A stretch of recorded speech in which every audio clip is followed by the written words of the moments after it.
alas 10 na han, ba't masyado ka namang nagpagabi? Ito mali. Masada. Alam mo naman ngayon. Hirap ng masada kasi maraming mga tao na ayaw naman sumakay kasi hindi naman lingid sa kaalaman na wala naman akong prangkisa. Kaya hindi natin masisisi yung mga tao na talagang ayaw sumakay sa akin. Ganyan talaga, konting tiis lang.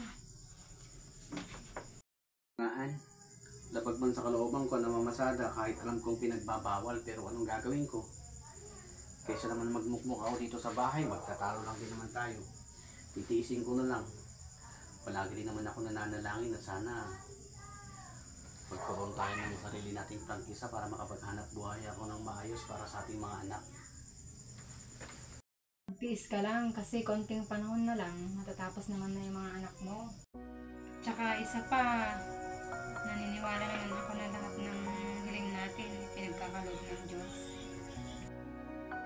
Kung sa bagay, tama ka Han, kasi naniniwala naman ako talaga na ipagkakalob din ng Panginoon Diyos sa atin.